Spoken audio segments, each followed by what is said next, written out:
I stood behind the counter of the daily grind, feeling the weight of the morning sunlight as it streamed through the large windows. The golden light cast long shadows across the empty tables, highlighting every little detail I had come to cherish. The old wooden counter, worn from years of use, the mismatched chairs, each one with a story, and the art on the walls. Local pieces from artists who had graced this small cafe with their work. This cafe, our cafe, had once been a place where the world seemed to slow down, where people came to talk, laugh, and share stories over a cup of coffee. Now, all I could feel was the impending loss of it.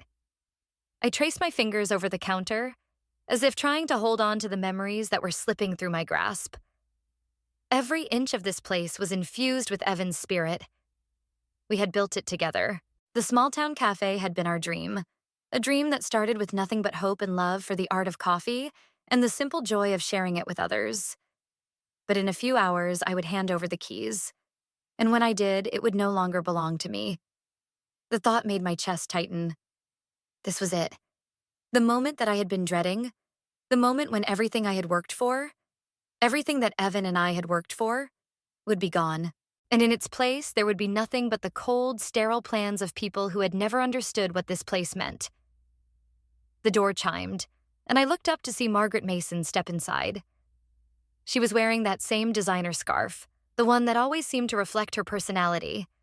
Perfectly arranged, perfectly put together, yet somehow completely devoid of warmth. Her eyes scanned the cafe with that same condescending look she had worn every time she visited. Margaret had never liked me. She had never liked the cafe either, always seeing it as beneath her son, Evan. She had hoped, in the deepest corners of her heart, that Evan would follow the path she and her husband, George, had laid out for him.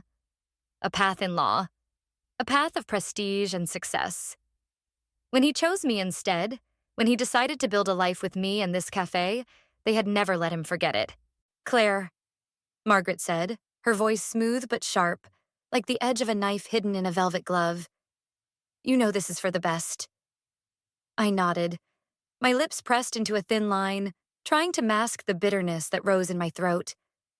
Her words were meant to comfort me, but all I could hear was the mockery in her tone. "Running a cafe is hardly suitable for a widow in your position," she added, her gaze sweeping the cafe as if it were a relic from a bygone era, something that no longer had a place in the modern world. As if Evan, as if this cafe were all some kind of mistake. I swallowed hard, forcing myself to speak. "The cafe is doing well," I said, my voice trembling just slightly.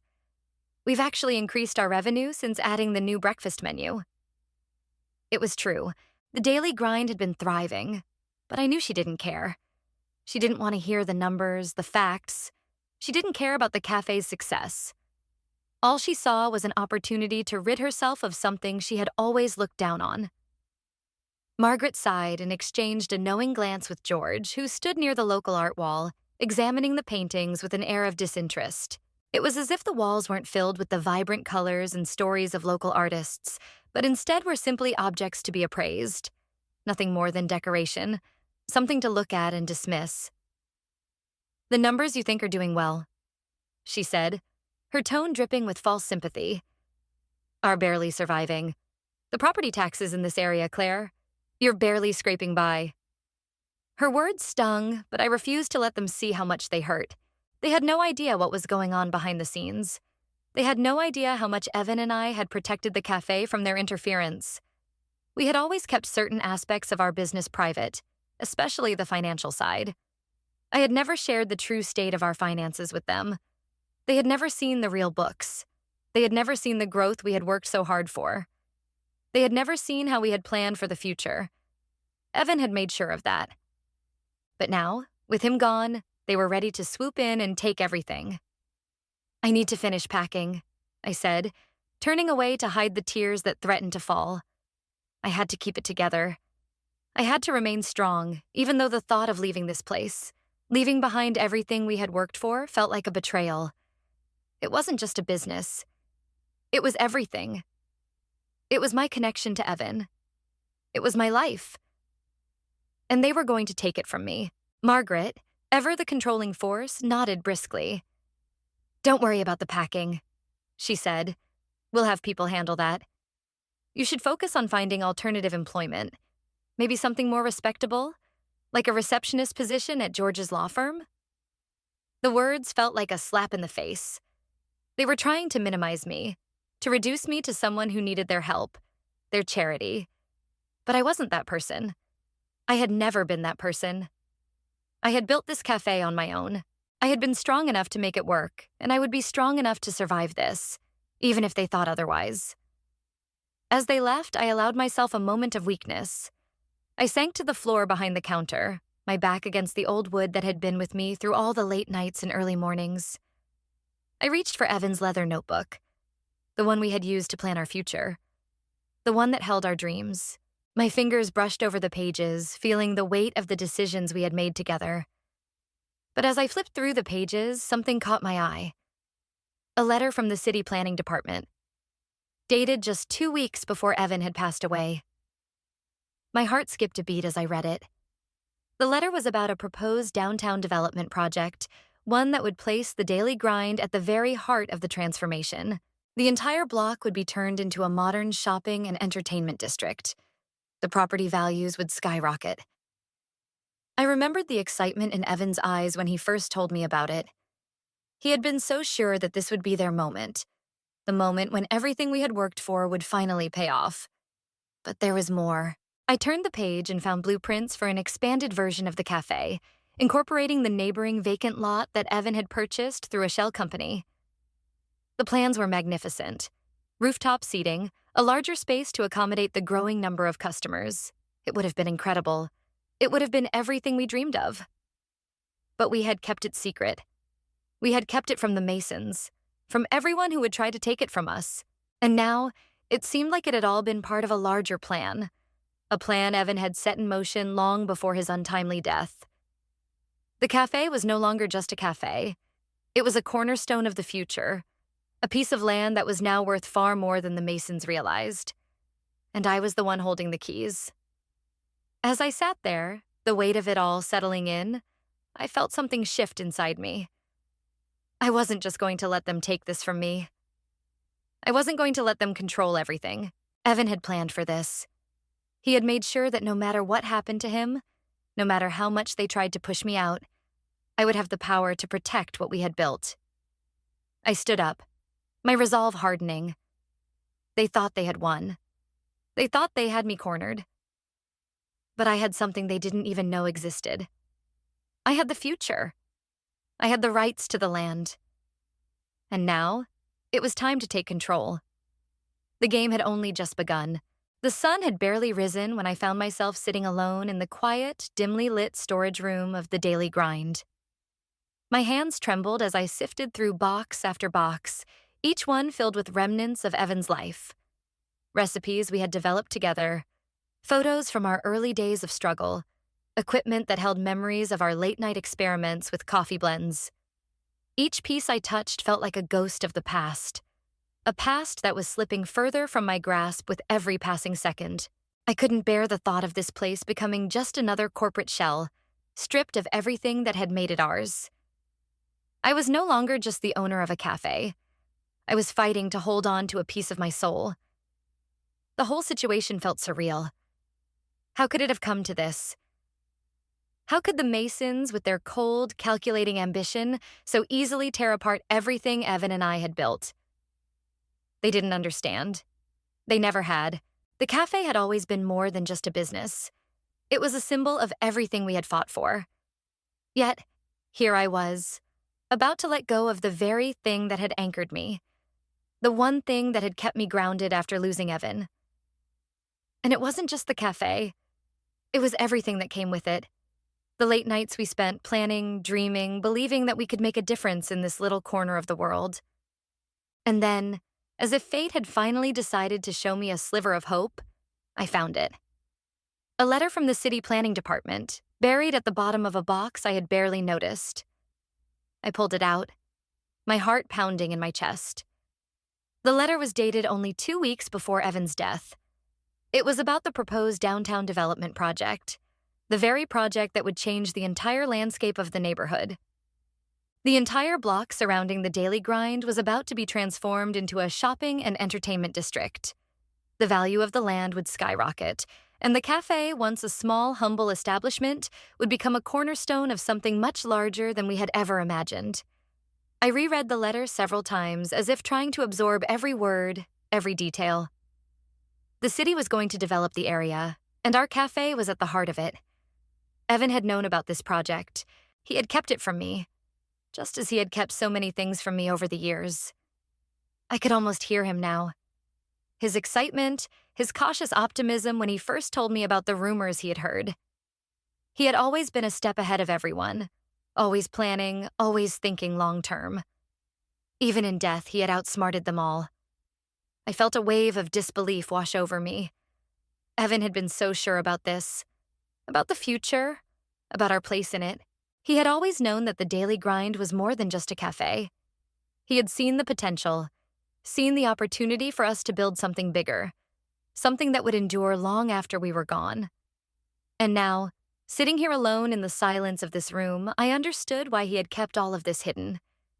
He had known what would happen if the Masons found out. He had known that they would try to take control, that they would stop at nothing to turn our dream into another soulless corporate venture. And so, he had planned for it. Evan had secretly purchased the lot next to the cafe, a piece of land that had been sitting vacant for years. He had done it through a shell company, hiding it from the Masons, from everyone. It was brilliant, really. He had known that the city's development project would increase the value of that land, and he had made sure we were in the right position to capitalize on it. But it wasn't just about the land. It was about the future. It was about giving us the chance to expand, to grow, to create something that would last. The plans he had drawn up for the expanded cafe were nothing short of incredible. There were blueprints for a new building that would incorporate both the existing cafe and the vacant lot, complete with a rooftop garden that would overlook the new plaza. The kind of place we had always dreamed of, but never thought possible. A place that would draw people in from all over the city. As I sat there, the reality of what Evan had done began to sink in. He had left me everything I needed to keep our dream alive. He had planned for my future, even though he had never gotten the chance to see it unfold. And in that moment, I realized something crucial. The Masons thought they were taking everything from me. They thought they were winning, that they could buy me out, force me to sell and walk away with the cafe's future in their hands. But they had no idea what they were truly buying. They didn't know about the land, the expansion plans, or the subsurface rights that Evan had secured. They didn't understand that without those rights, the cafe was nothing more than a building they could renovate and turn into whatever they wanted, but a building that could never fulfill the potential Evan and I had always seen in it. I stood up, my hands shaking as I held the letter in front of me. This was the moment. This was the chance I had been waiting for. I wasn't going to let them destroy what Evan and I had worked so hard for. I wasn't going to let them erase our legacy. I wasn't going to let them turn the daily grind into another impersonal corporate entity. I had the power now, the knowledge and the rights to make sure they couldn't get away with it. I didn't know exactly how I was going to do it yet, but I knew that I would. I had to. For Evan, for the cafe, and for myself. The Masons had no idea what they had gotten themselves into. They thought they were taking control, but they had only sealed their own fate. As I walked out of the storage room, I could feel a sense of resolve building within me. I had been beaten down, manipulated, and forced into a corner by people who had never understood me or Evan. But I was done being passive. I was done letting them call the shots. Now it was my turn. I was going to fight for what was rightfully mine, for what was rightfully ours. The battle was just beginning, and I was ready to see it through. And as I looked out at the cafe, our cafe, one last time before heading into the unknown, I could almost hear Evan's voice, quiet but firm, whispering the words he had said to me so many times. We'll be all right. We always will be. The first few days after signing the sale felt like a fog. I couldn't see clearly. Everything seemed distant, disconnected. I moved through my routine mechanically, packing, organizing, calling the lawyer, dealing with the paperwork. But it was all just a haze. My mind kept returning to that moment when I had handed over the keys, when the weight of those cold metal objects had slipped from my hand into Margaret's. The weight of the cafe, my cafe, now belonged to them. It was gone, but something inside me refused to accept it. I couldn't explain it, but deep down, I knew the battle wasn't over. As I sat in the small apartment I had moved into, surrounded by cardboard boxes and silence, the news of the cafe's sale spread like wildfire.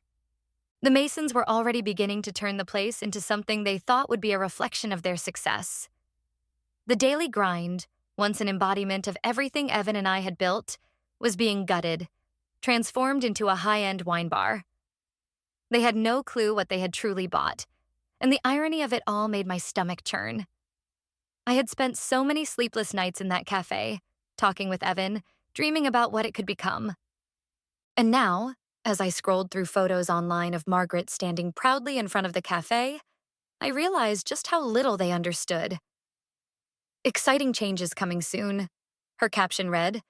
"The Richardson Wine Bar will bring sophistication to this neglected neighborhood." Neglected? I almost laughed. We had lines out the door every morning. But Margaret couldn't see that. She couldn't see the heart of the place. How it had become a haven for the community. A gathering spot for local artists, musicians, writers. She saw it as an outdated relic, something that could be easily sold and transformed into a chic, modern business. But she hadn't seen the soul of it. The part that Evan and I had poured ourselves into. The love we had given it. The sweat. The late nights. All of that was hidden. Lost in the walls, in the cracks of the floorboards, in the very air of the cafe. I couldn't let them destroy it. Couldn't let them erase Evan's legacy. The cafe was never just a business to me. It was everything. It was a testament to the life we had built, to the love we shared. And now they were going to tear it apart, piece by piece, like they had done to so many other things. But they didn't know. They didn't know what they were dealing with.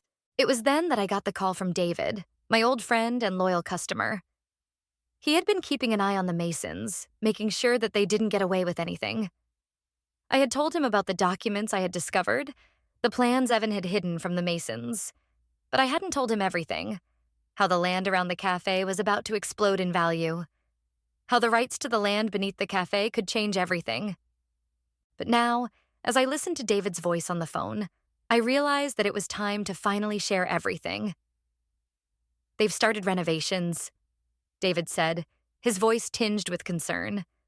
"Margaret's overseeing everything herself. They're gutting the place." I could feel the familiar weight in my chest, the tightness, the sense of helplessness. But I refused to let it consume me. Not this time, not again. "I know," I said, forcing my voice to remain steady. "I've been watching too." David paused. I could hear the wheels turning in his mind. "What are you planning to do?" I didn't answer immediately. Instead, I took a deep breath. "I'm going to fight for it. I'm going to fight for everything Evan and I built. I'm not going to let them destroy it." David was quiet for a moment, then said, "I'll help you. You know I will." I nodded, even though he couldn't see me. I knew he was right. I couldn't do this alone, but I had one thing they didn't. The knowledge of the true value of the land, the rights Evan had secured, the plans we had made. They were moving forward too quickly, too recklessly, not even realizing the trap they had walked into. And I was going to make them see it. The next few weeks passed in a blur. I spent every waking moment tracking the Masons' progress, following their every move, learning about the renovations they were making, the changes they were planning. The more I learned, the more I realized how desperate they were to turn the cafe into something it was never meant to be. They were tearing out the original hardwood floors, replacing them with something shiny and new. They were gutting the kitchen, stripping away the old equipment we had carefully chosen and restored. But what they didn't know was that Evan had built the cafe to last. He had reinforced the espresso bar, hidden beneath it the most important secret. The vault. The vault where we had kept the documents, the legal papers, the deeds. The vault that would be their undoing. I couldn't help but smile when I heard that they had run into trouble trying to remove the espresso bar. Apparently, it's anchored deeper than they expected. Amy, my former head barista, told me over the phone. They can't get it out. I didn't respond right away. I had already made sure the vault was secure. I had known this day would come. But I had to play my cards carefully. I couldn't reveal everything at once. I had to wait for the right moment. In the meantime, I kept my distance. I focused on preparing for the inevitable confrontation, gathering the information I needed, making sure that I had everything in place.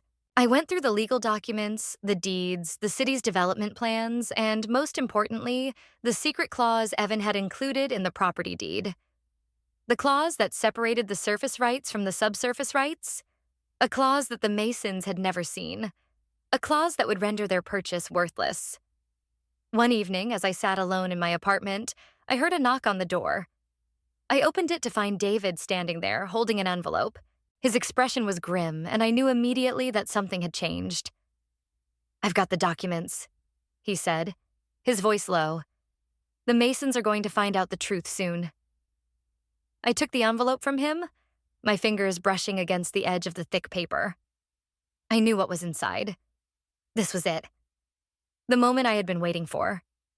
I opened it carefully, pulling out the stack of papers, the legal documents, the proof that the Masons had bought nothing more than the surface rights, that they had no claim to the land beneath. They had spent all this time and money on something they thought was valuable, but they had never bothered to check the fine print. They had no idea what they were about to lose. David sat down across from me, watching me carefully. "This is it," he said, his voice tinged with excitement. "They won't be able to sell. They won't be able to do anything without your approval." I nodded slowly, feeling the weight of the moment settle in. They're going to realize what they've done. And when they do, I'll be ready.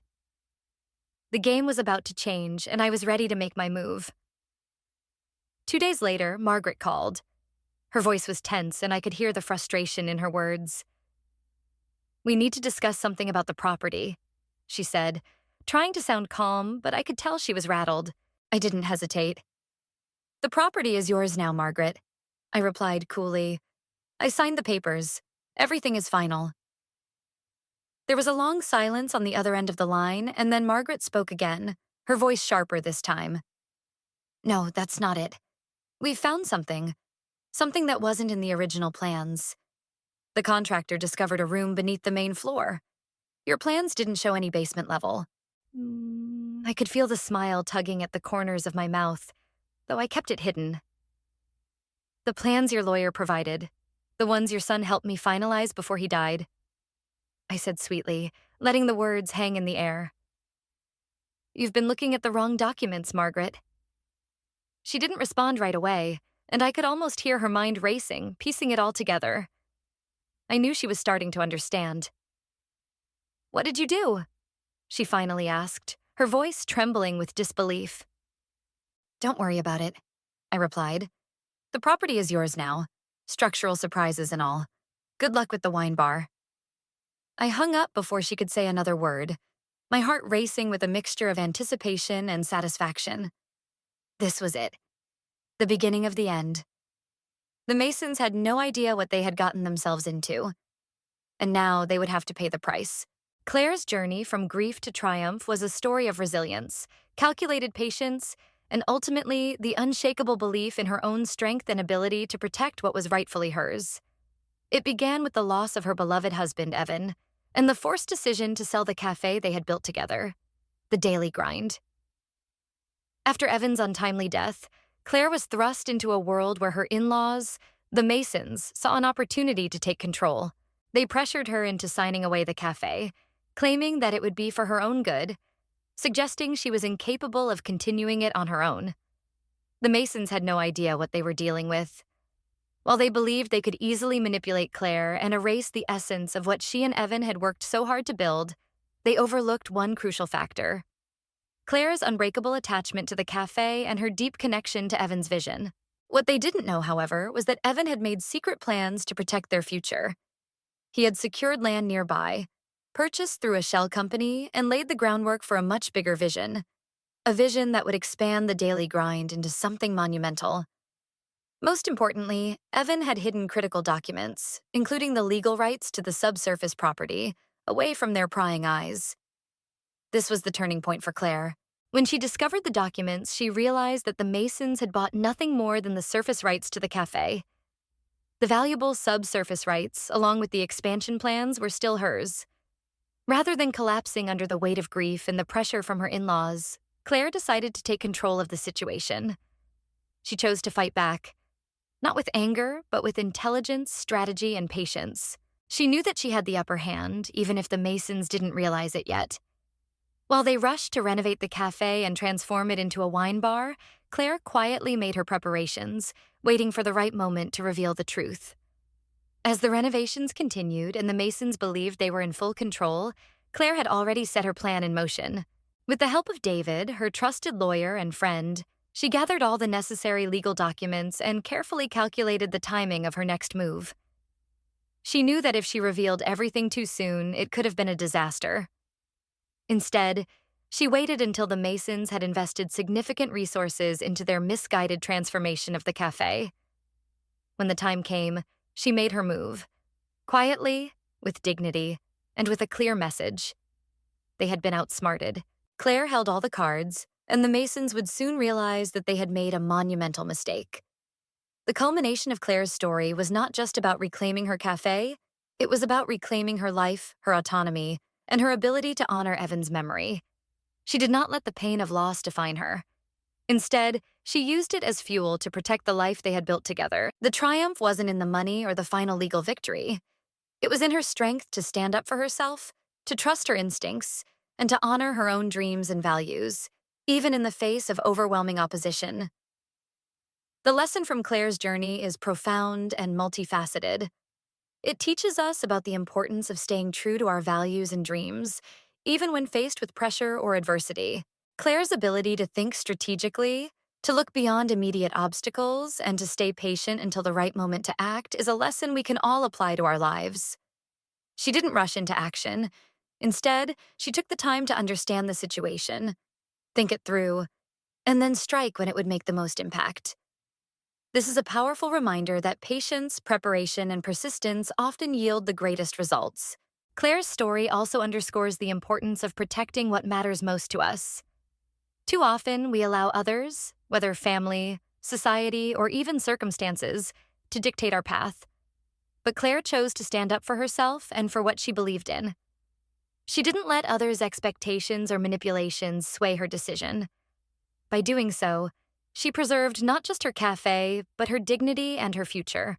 This lesson is vital in a world where external pressures often lead us to make choices that are not aligned with our true values.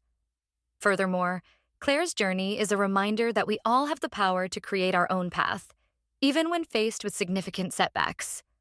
Life will always throw challenges our way, whether it's the loss of a loved one, financial struggles, or the actions of others. But like Claire, we can choose to face these challenges head-on, not by giving in, but by finding our inner strength and using it to carve out the future we desire. It's about having the courage to trust ourselves, even when the road ahead seems uncertain. Lastly, Claire's story is a testament to the power of legacy. It's easy to think that our actions don't matter in the grand scheme of things, especially when we feel like we're being overshadowed by larger forces. But what Claire preserved wasn't just a cafe. It was the legacy she and Evan had built together.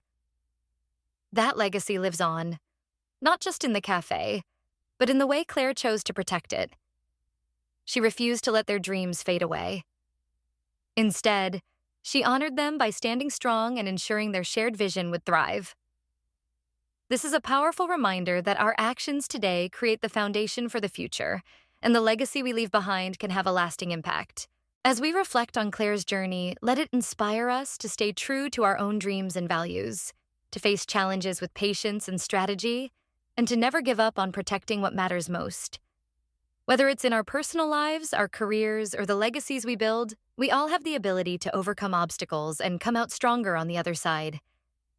If you've enjoyed this story and found inspiration in Claire's journey, I encourage you to subscribe to the channel. By subscribing, you'll be supporting the creation of more content that brings you stories of resilience, strength, and success. Your support means the world, and it's what motivates me to continue bringing you these meaningful narratives. Don't miss out on the next story. Subscribe now and be part of the community that celebrates the power of perseverance and the pursuit of our dreams. Together, we can keep moving forward, no matter the challenges that come our way. Thank you for your support.